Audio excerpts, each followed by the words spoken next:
to your two new best friend. She's not my sister because she's my mother. I'm her mother. And I've been mothering a lot today. You've been mothering me so much. It's been real fun. Mothering me so much. I'm like not sure. Can we even do this? I want to talk to you. No, I do. I want to talk to you. I know. All right. Okay. I think we should start with our happies and clappies of the week. Our highs and lows. Because happy and clappy, should we start with clappy and end on a high note? Or should we start with Let's start with crappy and end with happy. All right. And also, what happened to your coffee mug? I drank it. You drank your coffee? How many cups of coffee have you had today? That would have been my 5th. How about you? You beat me. I have 4 today. Well, because I start at 4 in the morning.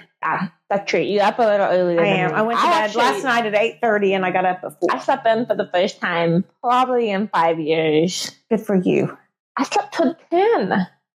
But I've been staying up late. You have been staying up late. I'm a night owl. You've been making up for the last 4 years. And the last 4 years of my relationship, I didn't really go out in public very much. So now I'm like, all the things. This is my year of yes.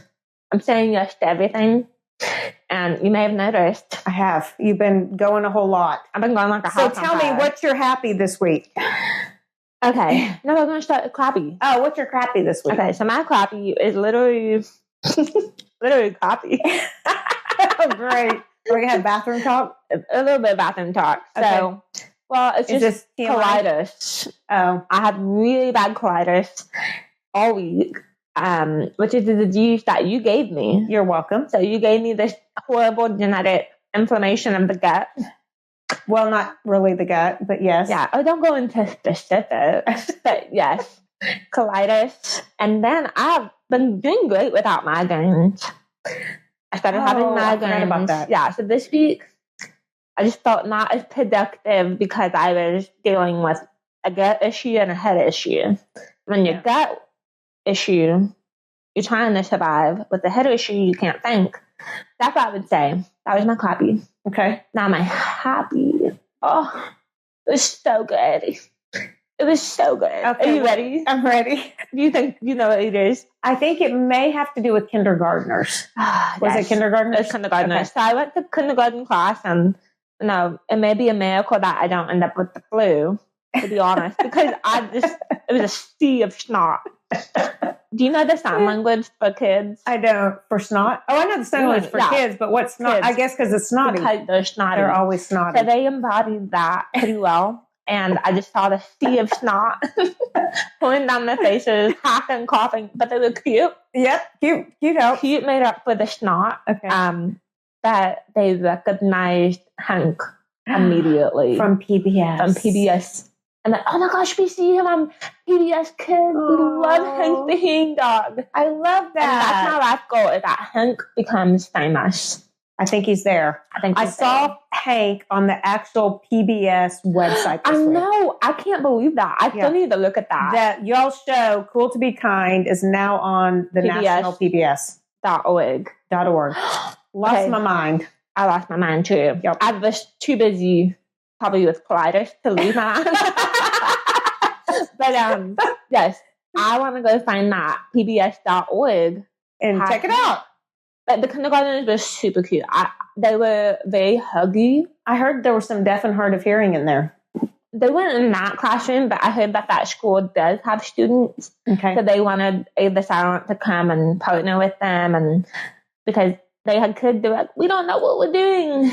And I'm like, great, because I'm the expert on deaf kids, because I was one. Perfect. All right, what's your happy and crappy? I was getting ready to go into our poll, but happy and crappy. So crappy this week, I got to make a run to the hospital with my dad. He's been, as your granddad, he's been fighting a lot for the last 2 years. And this didn't have to do with what he had been fighting. This one was his pacemaker had quit working properly. Yeah. And which is keeping him alive. Yeah, which keeps him alive. And it dropped his blood pressure. And anyway, we had to rush him in. But he's back out.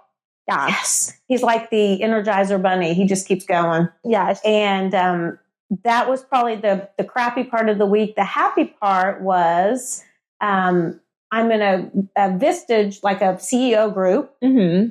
And this is so cool. This is really cool. This was really fun because I kind of lay behind the scenes. And you're very in the background. I'm very in the background. Which is hard to believe because you're loud like I am. But you are in the background for the most part. I know. In fact, the producers in here just said, don't yell. And Emma and I don't know how not to yell. We don't know how not to yell.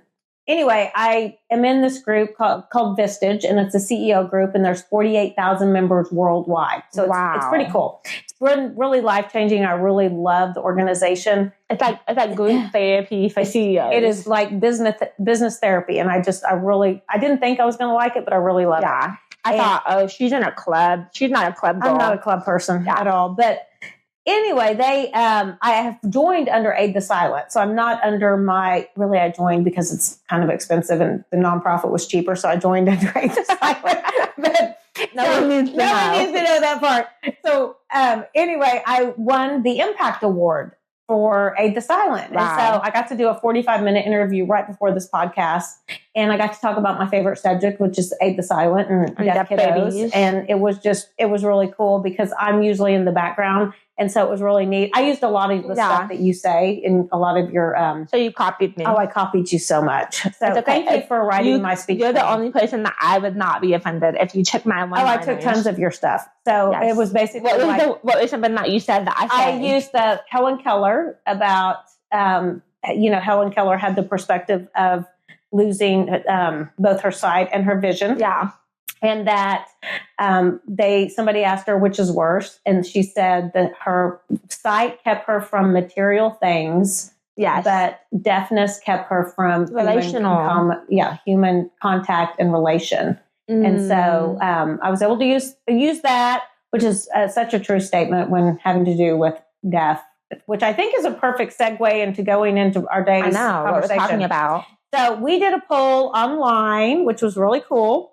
And thank you guys for people want to hear about us. I know. I got so many cool messages from people that were like, I want to hear about all four.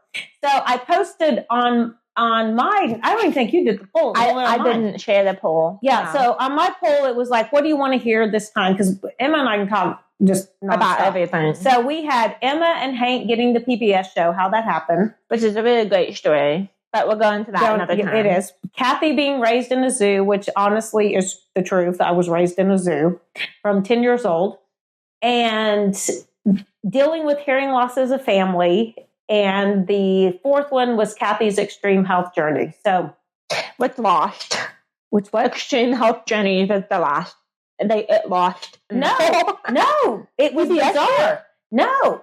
So 12% Emma and Hank, 38% Kathy in a zoo. Yeah. 38% dealing with hearing loss. So that and 12% extreme health. So perfectly split all the way. How about that? Perfectly. That's interesting. So this year, that's how tired I am. I know. This is why we drink 5 cups of coffee a day. This is why we drink 5 cups of coffee. We're going to talk about dealing with hearing loss as a family. Yeah. I know. And our whole family changed pretty radically because of hearing loss. Yeah. And can you just imagine life without hearing loss and my story? No. Would we look the same? It wouldn't even look the same. Our family would be so different because of it. So it's not really dealing with it as much as it's like, I think the beauty that came from it now. Oh, for sure. Because it was such a heartbreaking thing when that's the first time you meet a deaf child. Also, I don't think people realize this, but the law of early screening. So when you have a baby, you test them for hearing loss. You also right after birth, they do a hearing screening, and they didn't have that. So honestly, I could have been born deaf. What do you think? I don't think, and I don't remember. Here's my bad memory. I don't know what we touched on the last episode. But I don't think that you were born deaf because of the video that we have of you and how, and if we talked about this, sorry, we're going to talk about it again. But and I can't remember either. I can't, but we had the little books that had, I don't even know if they make them anymore, but sounded like a little jewelry box. It had little twinkly twinkly sounds. Yeah. And so what would happen is we had the book and you would go and push it and you would dance all around this book. And as soon as the music would stop, you would run right back in and you push it again, which means you could hear it. And this is a sound that you don't even hear anymore. Yeah. I can't hear music boxes, high frequency sounds like that. So I can't imagine that I was born deaf. I think it happened around that time. I do too. So you came down with a high fever of 107. And it was during a flood season, right? There was something going on in San Antonio at that time. Oh, there was a huge flood season, but I don't know if that was it. You came with you, and it's so funny because when we moved down to Texas, we lived in a trailer. So we started in a single wide. We started in a single wide. We were saving money, trying to restart our careers, and we moved into a double wide trailer. So you guys moved here in 1995. Yes, because I was born the next year in 96, and you guys did not. You started over. We completely started over. We left everything and started over. And that's part of the entrepreneur story. Yeah, so we'll save that for next episode. But what happened is, the trailer, it had so many like broken pipes and flooding, and it was an old trailer. And, there could have been a mold issue, but you got 107 one night, and we called the, pediatrician, and then we had to, cool you off and all of that. And we ran all the tests. They brought you in the next day and we ran all these tests. And I really think it was after that. I think it may have just really fried. There's a medical term. Medical term. But it really, I think it can take your hearing. I think it took your hearing there. Now, that doesn't explain why you've had so many drops since then. Yeah. We did test you for the deaf gene but I know there's a lot more now. There's like 5 more genes. Yeah. But the last time we tested you did not have the deaf gene, meaning it wasn't hereditary.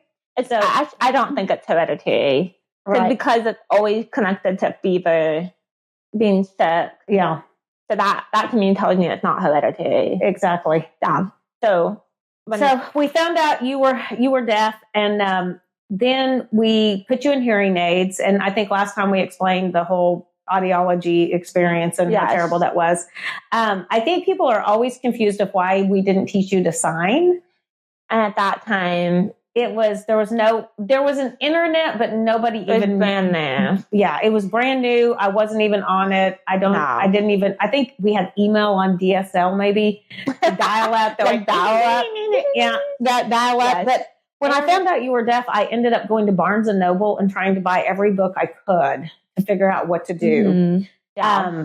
And sign language never even crossed my mind. I think you were a talker, not great, but you talked. Not good at all. It's bad. I had no speech, and you had speech. It was just crappy speech. It was really bad speech. Yeah. But also, I think that's something that people are quick to judge is why doesn't Emma sign? Why does her family not sign? Right. And at that point, there was a big school of thought of listening and spoken language, and that was one of the leading things at that time.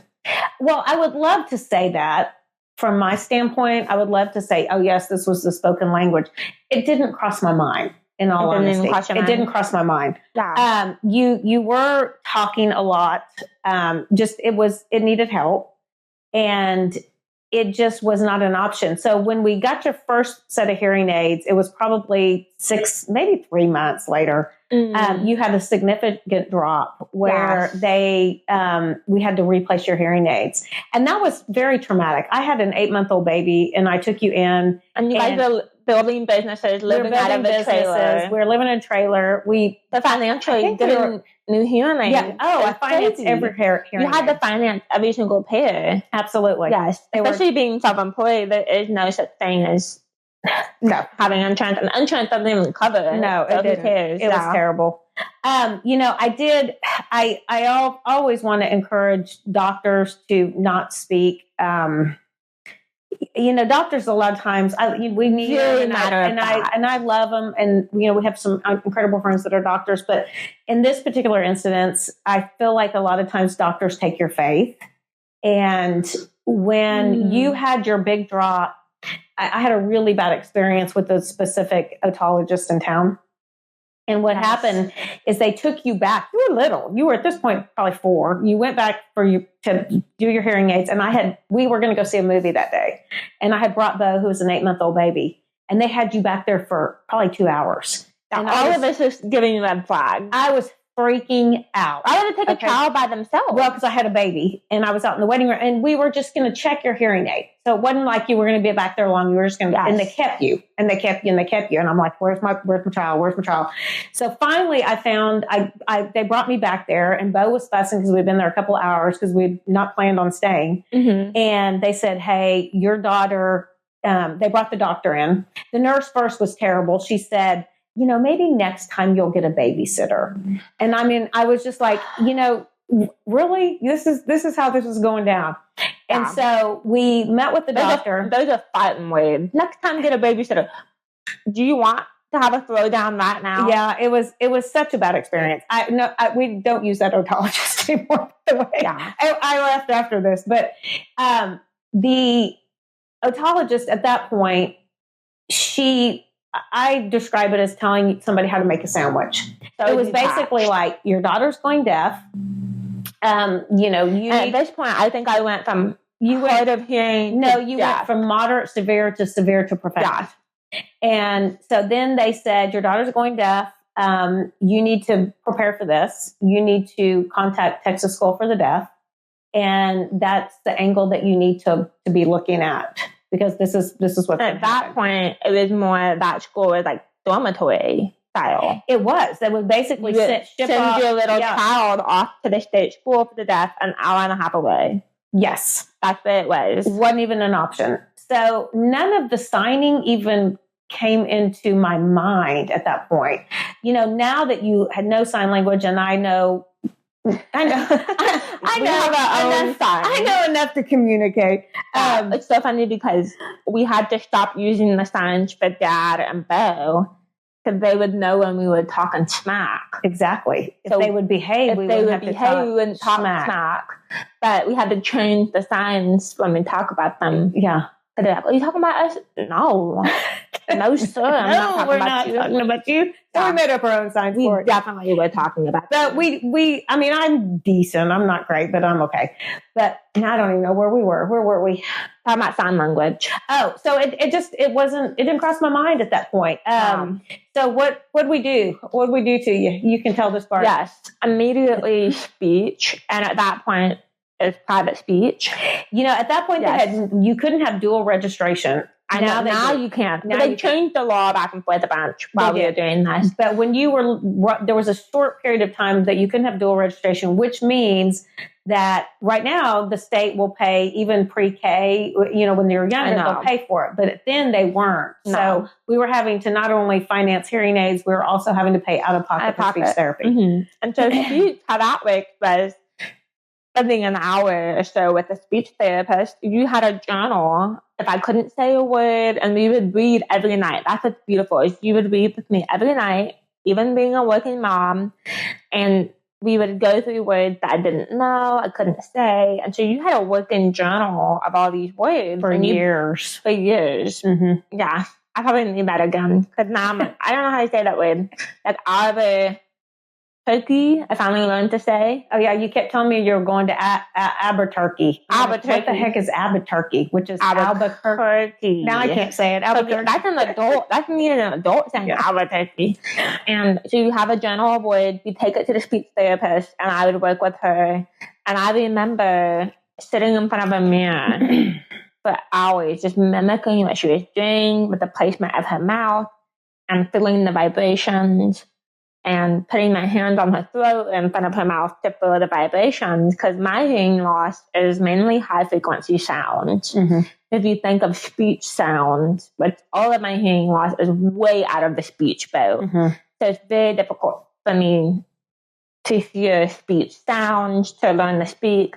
And the way I speak today is I'm going to speak forever, because I had 10 years of speech. And so until the time I was 13, I'd sit with her and just go over these words over and over. And she had, one of my speech therapists had a charm bracelet. Every time I, learn a new word or sound, I would get a chime. I forgot about that. Do we have it somewhere? Probably. So I had a little chime bracelet, and I was a great speech therapist. She actually still one of our good friends today. She's amazing. And her mom is deaf. So she had a personal connection. Yeah, she did have a personal connection. For sure. And I remember working on those words forever. And hearing it at that point was very utilitarian looking. Yes. Beige. And then now everything's inside the hearing aid, but it used to be you have to have all these crazy attachments to your hearing aid to use what's called the FM system. So the FM system is a frequency meter that takes the speaker who's wearing it, basically a microphone, directly into your hearing aid. And so I remember as a little girl carrying this little tiny mic around and it wasn't tiny. It's all shoed. Nothing. Everything was shoed and very noticeable and very embarrassing as a child. As a kid, it's so embarrassing because you just want to be a kid. Yeah. You don't want to carry all this equipment and have to ask for it back from the teacher. Especially being the only deaf person in your school. The only deaf person in my school, which is so amazing. When you think back, I'm like, how did I even do it? I know. I don't even know. It's just your body and your brain adapt. That's why I think I'm such a good reader. I am smart, like all these things, because my brain had to adapt to be able to function. And I just remember those early memories of sitting in school and just having no idea what was going on. Yeah. I mean, no idea. Absolutely trying to figure out my way around it. And then we would spend hours every night. Hours on homework. Tears. Both of us bawling. Everybody bawling. Yeah. Yes. And of course, we chose probably the hardest school in our area, the Geneva School of Bernie. You went there until third grade, and then we tried public school for literally 2 months. Which was way worse. It was way worse. Yes, because in our situation. They have all the accommodations and things, but there was a lack of... I think I had a really bad teacher that year. You did. I had a really bad teacher, and she was not loving and pretty angry teacher. So, but I just remember she didn't care, wasn't trying. I would try so hard, but my little private school was precious to me. And very accommodating. Very accommodating. And also because you would go and meet with every single teacher. Yeah, I really highly encourage moms who have, or parents, period, who have deaf and hard of hearing children, that you really got to be the advocate. And you got to teach your kid to be the advocate. So one of the things I think that we did get a lot of things we just had to figure out because we weren't in public school. We didn't have a deaf support system. And really, I don't think our small town really had a deaf support system. There was only 2 other deaf kids I knew in town. Yes. And we were all very similar, listening, spoken on. Oh, you know that young man at HEB? Yeah.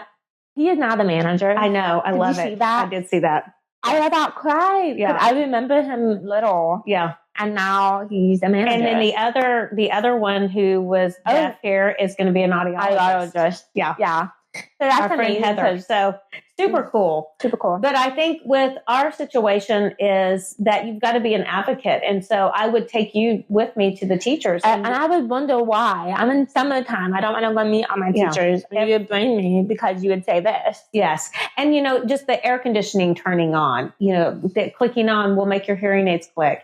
You were in a Christian classical school where they played classical music. Well, if the music is playing, it will click into your hearing aid and then you can't hear the teacher talk. Or if the teacher is writing on the whiteboard talking, you're not going to be able to see her face. You can't read her lips. When kids are talking, you would have to switch back and forth on your FM system to be able to turn around and hear. So you would miss a lot. And I really tried to establish really good relationships with the teachers because I was going to need them in the year. I knew that there was going to be a time that I was going to have to say. And it made it personal. Emma's all of our kids. Absolutely. Emma's our kid. And I don't think people realize because of lip reading, I am dependent upon seeing your face and your expressions, especially men that have mustaches. I'm like, I don't know what you're saying. Yeah. And lip reading, if I don't see your lips, I missed out on more than 75% of the conversation. and how my hearing loss works, but frequencies, it's all those high speech sounds, which is like most of the alphabet. Right. It's high frequencies. That's airplanes going by. It's water running. Those are high frequency sounds. That's airplanes flying by. That's the refrigerator running. Water running. So that's why I leave the sink on when I leave. All the time. I leave water on. The sink on. So I can't hear when the water is running. And then also, I hear something. You're hearing the telephone. Okay, so I can feel that more than I can hear that, honestly. Yeah. And the high frequency sounds, women's voices are very difficult for me. I can understand your voice. There's one of the few people on the phone that I'll talk to is you. Right. Because I can't really hear voices over the phone. Yes. And especially how hearing aids work, it's a computer that's adjusting frequencies that I cannot hear to a frequency I may be able to understand. And people don't realize that glasses can be straight to 2020. And put glasses on and see. Hearing aids are just boosting and creating something that doesn't exist. Mm-hmm. So enunciating, talking louder, that actually makes it harder for me because if you're over enunciating, I can't understand your lips and the natural movement of lip reading. I know people always go, "Hi, Emma. How are you?" I'm like, that is so awkward because you look stupid and I feel like you look stupid. Right? When people do that, I'm like, you just look dumb. Just stop it. And I can't read your lips because you're lying like this. Yeah. Or they start yelling, talking really loud. So if you're talking loud, you're just yelling at me and it's making something louder that doesn't exist. Right. So that's why when people say, "Oh, I'll just talk loud." I'll talk loud. That's not helpful at all. Yeah. And also, like in movie theaters, if they give me an assistive listening device and I'm profoundly deaf, that's trying to make something louder that isn't there. Right. So listening devices, you're just straining on sound that doesn't exist. Yeah. Amplify something that's not there. Right. So that's something that even our family, we never went to the movies. We didn't. In fact, we can talk in a little bit about some of the fighting of the accommodations. But we didn't. We had a rule that if you couldn't go to something, we just didn't go. We didn't go. And that is so important because I get really annoyed when I see parents bringing kids that are deaf to something they cannot enjoy or hear. Yeah. Meaning, like even church, I'm like, why are you bringing them to sit there when there are accommodations, there are now captioning apps, you can get sermon notes, there's all these things, but you're just letting your kids sit there. You have to advocate. You do have to advocate. So a couple of things, even from our standpoint, is we did go to a big church, and the same thing, you couldn't hear and you didn't sign, so they didn't have interpreting there. But I was able to get the pastor's notes. And one of the things that I really worked on with you was to read early. You read pretty early. Yes. And that was such an extreme thing for me. We have the captioning on every television. I highly recommend that for any parent, any parent, deaf, hard of hearing or normal hearing. It's so good for reading. So great for reading. Like I hear parents go, "Oh, but it's distracting." I'm like, get over yourself. Yeah. Do it. Put the captioning on the TV. It's not about you. It's about your child. It's about your child who needs to learn to read. Yeah, and get communication. Yeah, that's the most important thing. That's key, is to get the communication. And that's why Aid the Silent works. Is we don't say pick one or the other. Right. We allow families to find whatever communication is best for them. Exactly. So it's not always sign language. It's not always listening spoken language only. It can be a mix of both. It can.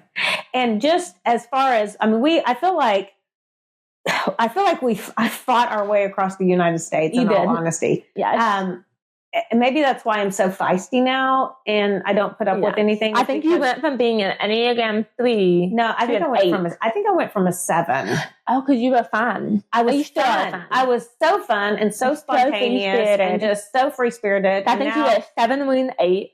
Yeah. And now you're an 8 wing 7. Yeah, I'm a hard 8, man. But I think it's from years of just fighting. I fought all of the time. I felt like it was just constant fighting and just adjusting. Like even in I think it was high school even, you couldn't hear in like a science class. And it was because they were all in these new portable buildings and the acoustics were so loud. And so I went and bought rugs for the entire room just to absorb the sound so you could actually hear.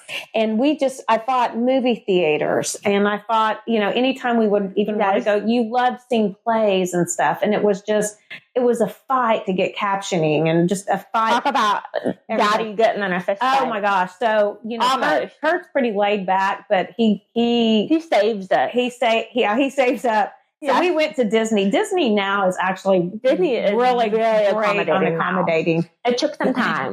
Time. But as an adult, Disney is phenomenal at accommodation. It is. When I was little, it sucked. Terrible. So Disneyland, we took you at 3, and then we took you again at, I don't even think when we took you at 3, we knew you were deaf. But we took you again at 8. We didn't, because I was pregnant with Bo. Yes. So we took you at 8, and that was the biggest fight ever. That's when Bo was... They didn't have diversity and inclusion at this point. This was a non-existent thing. Bo was probably, 5? And I was 8. Yes. And so, Dad almost got in a fist fight. Well, we went to a show called the Whoop-de-Doo Review. Whoop-de-Doo Review. The Whoop-de-Doo Review. I don't think they have that anymore. We asked for... I think at that point your hearing wasn't bad enough that we were asking for maybe the FM. Yeah, I think it was the actual device you just talked about, and I can't think of the name. Listening device. Yeah, we asked for a listening device because you were not as dropped as bad as you are now. Probably. And so we asked for a listening device, and none of them were charged, which is always typical of every caption machine and every caption view, everything is never charged. Yeah. And so they said that it wasn't charged, and Dad was like, "You need to, of course he's a lawyer, so he went after the ADA Title III. You need to get this for me." And they made a comment like, "Oh, if we do it for you, we have to do it for everyone." And he said, "I'm sure there's like a long line of deaf people over here waiting for this. It's my child." Exactly. And so ADA Title III, reasonable communication. The bare minimum. It was a fight. And so another thing that we did is you don't like restaurants. And I still don't. You still don't. So if somebody wants to go on a date to a restaurant, I'm like, you're not going to get to know me at all.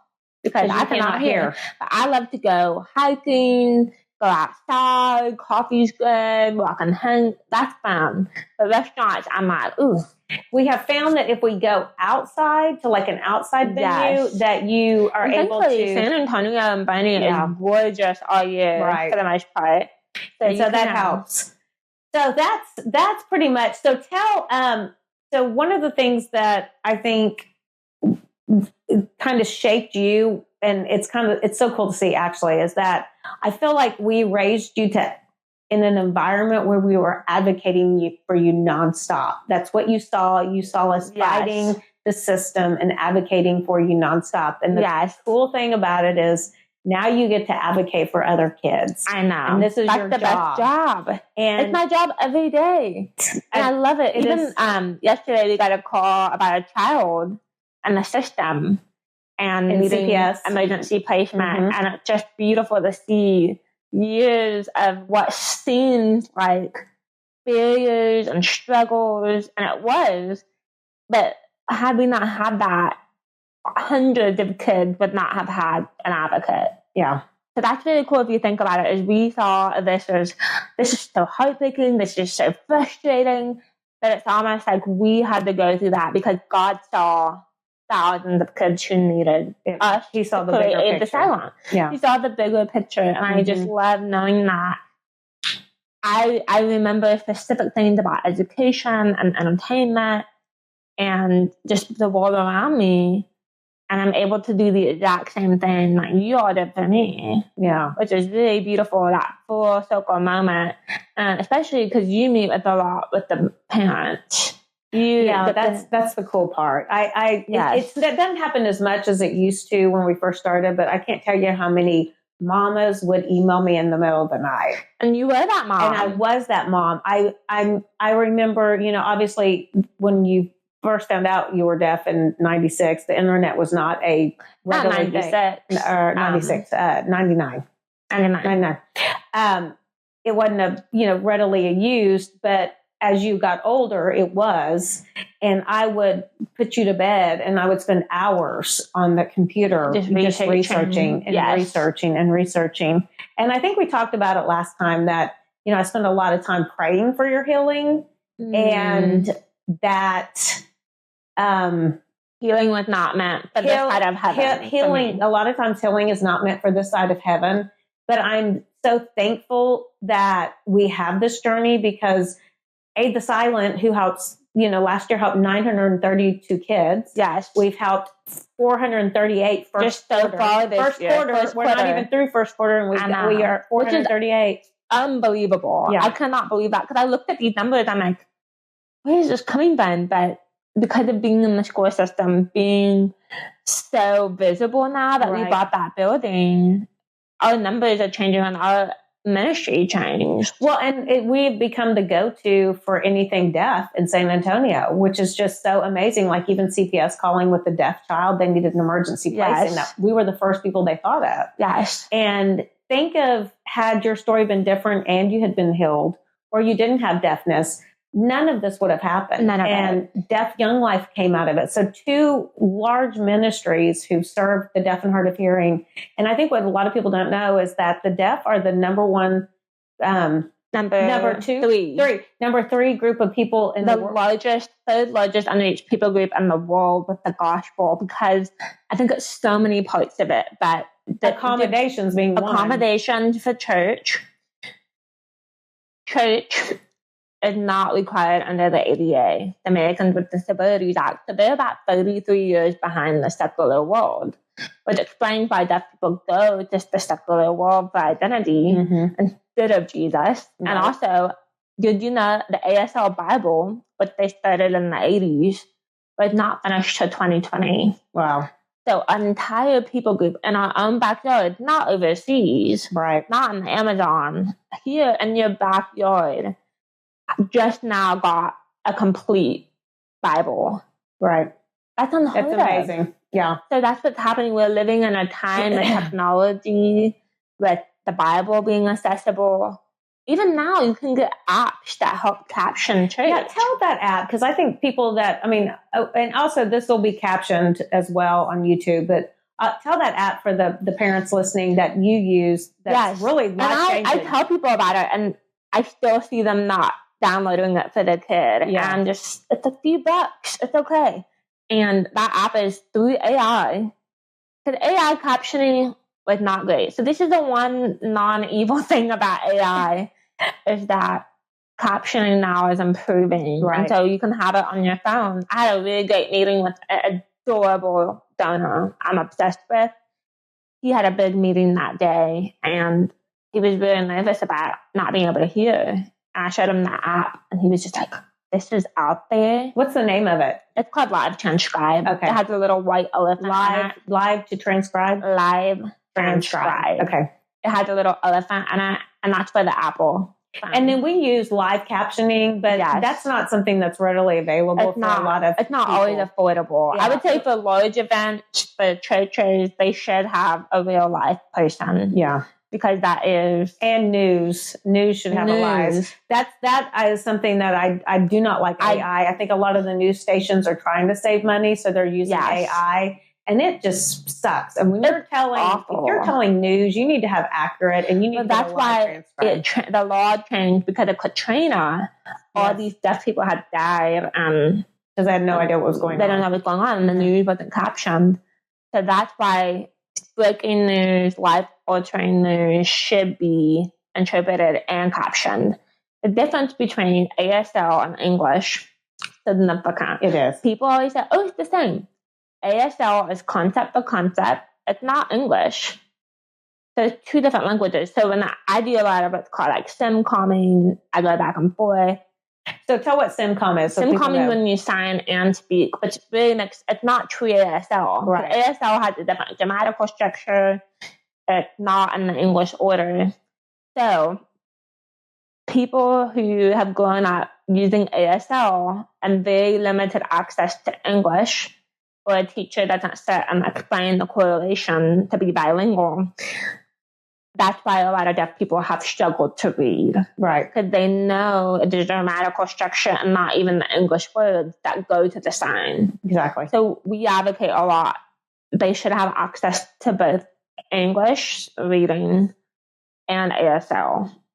It's called total communication. Right. So we believe communication is necessary.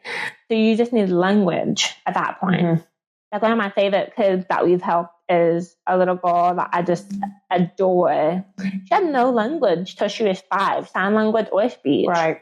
And they had pretty much they had given up on her. Not the parents. Not the parents were fighting like the other nonprofits. All of the adults. Other nonprofit professionals. Mm-hmm. Her mom knew, hey, this is the big final nonprofit to try. And I looked at her case. I met with the child on internet a few times and saw quickly that she could probably do both. Let's expose her to as much language as we can. So at this point, you just want her to pick up language. So we had an amazing sign language teacher who's a PhD in American Sign Language and early intervention. And then we had an amazing speech therapist that worked with deaf children. And we did both at the same time. But in the first year, she could spell her name in sign language, introduce herself, and started speaking some, just vocalizing. The second year, I'm not kidding, 3rd grade reading level. And I saw her read the entire song, I Want a Hippopotamus for Christmas, and sign it. Oh, that's awesome. Word for word. Mm-hmm. So she was reading using speech and sign language. Success. Yeah. When people say, you cannot do this, that is the biggest thing that drives me to keep going. That's what I've loved about this journey is that we have been told from day one. Couldn't learn music. Everything. Yeah. I was told you couldn't learn music, which you learn 4 instruments. One of the stories I really love too about, don't hold your kid back. Don't. I think a lot of times when we have a child, if you set the bar here, they will stay at that low bar. Right. If you set it high, they can reach it. And I don't limit them. It's for sure. And I think as you were growing up, I mean, there were times that I knew 100% that you failed something because you didn't hear it. I also like Spanish, which is another topic for another day. Yeah. But we also, but there were other times I knew you used it as a crutch, and it was a fine balance to say, hey, you're using this as a crutch, or hey, I need to go and intervene with the teacher because I know you didn't hear this.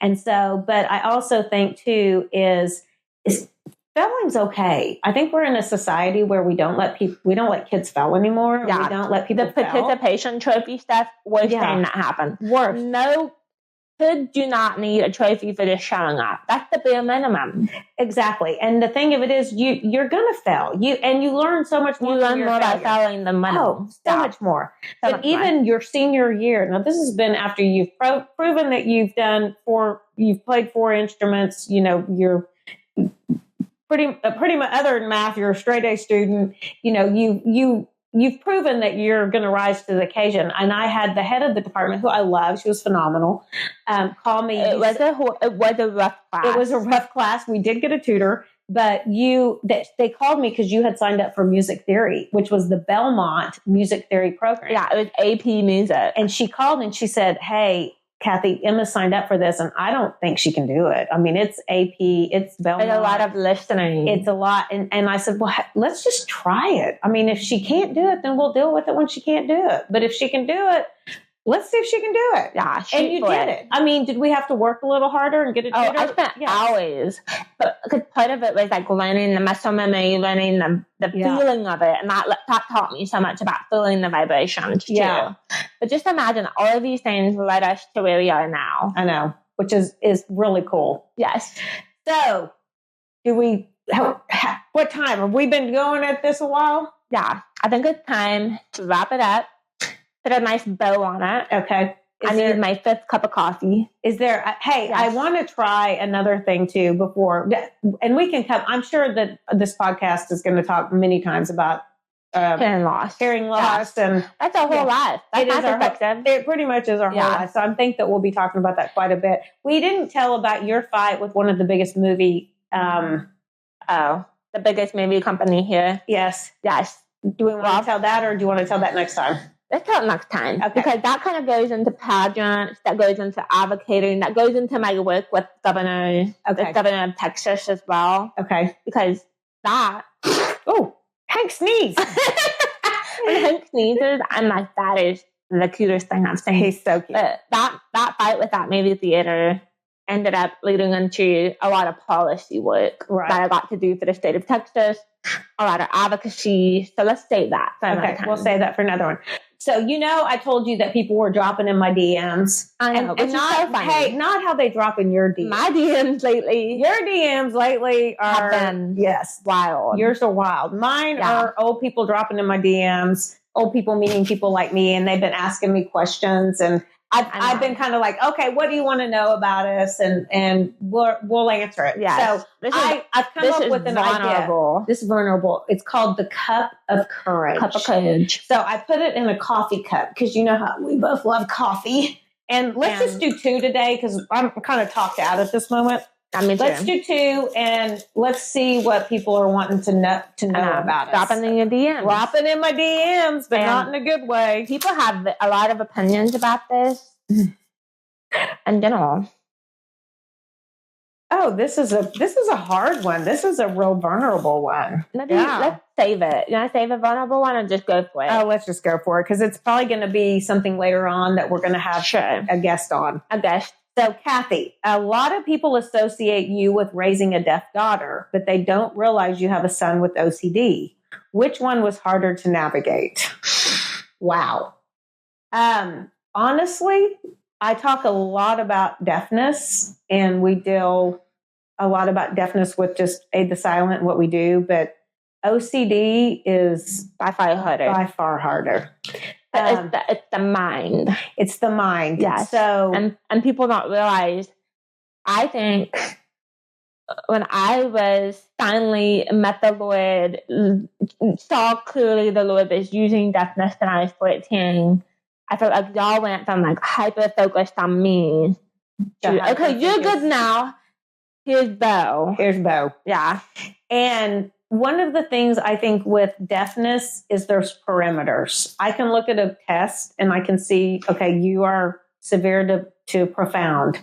What can I do to make this situation productive or better? Mm-hmm. And it has perimeters. I mean, I can see it. I can visualize it. OCD and anything that has to do with mental health is just probably one of the hardest things I've ever. I think it is the hardest thing for our entire family. Oh my gosh, yes. And so I love that this was asked because Bo's not shy about this conversation. No, so he's open. He's very open. I was thinking, like, I know we can talk about it because Bo is very open. Bo's very open. And it's a huge part of his testimony. And Bo thrives in life. And so I would love to have him on later to tell his testimony and tell how just learning to live with OCD. I mean, it doesn't go away. It never leaves. No. But he will always have OCD. He has so managed to live with it and he thrives in it. Yes. And he operates in I think about so many famous celebrities and just... Oh, if you Google that... Because when you are that creative, you might have a little tweak. Little OCD in there. And I think there's a misconception that OCD is being clean. Oh my gosh, he is the dirtiest, most disorganized still. But I think we need to talk about OCD and how that's affected our family and how Bo has, it's just part of his story. He's used it for so much. Yeah. And I mean, it's a beautiful story, and I think it would be definitely worth having him on to talk about. Yes, it's an incredible journey, not one I ever want to go on again. But anyway, I would choose a deaf daughter over the OCD any day. OCD is so hard. OCD, I think we just lost a light too. Well, losing everything. Okay, here, Emma, this can be your question. Let me see. Why is everything pink? So, I was a Barbie girl before Barbie became cool. It was. I was a pink girl. Yes, let the record show. I was a pink girl before. So, I love pink. You do. And that's why Aid the Silence pink. That's why Aid the Silence pink. That's why my room's pink. You know, I have a pink office, and everybody thinks that that's my favorite color, but it really is not. Like pink. I like it. I think it's a pretty color, but I like yellow. But I did pink just for the Aid the Silent. You did. I did. It's a nod to, and pink is just good. It is. Okay, so thank you guys so much for tuning in today. And this is sponsored by 2. This is sponsored by nobody. So we're doing it for fun. I mean, we're doing this for us. We're doing it for us. We talked about, it's like therapy. It is very much like therapy. I feel like a better human than I know, because I was kind of mad at you when we started. I was mad at you. And now I'm over it. Yeah. I was like, she mentioned this one more time. If I talk about her love life one more time, she's going to kill me. But give me a billion opinions about it. We want you to follow us on all of the channels. We don't even know what these channels are. I think it's Apple, Spotify. Follow us. YouTube. Leave a comment, but only if you're going to be sweet. We don't want mean comments. Yeah. You can't be sweet. Go somewhere else. Hard. No, you can't block on this. I don't know why I keep saying that. No, you won't. You will be reprimanded publicly on this podcast. We will call your name out. No, we really won't. Oh, but if they leave, I have some fun. If they leave a review, they leave a question. Yes. We will read the handle name out loud to give them a shout out. Perfect. And then we'll talk about it. I don't even know if that's possible. I never look at the reviews, but yes. Follow us, and we will see you next time. Like, subscribe. We'll see you next time on She's Not My Sister.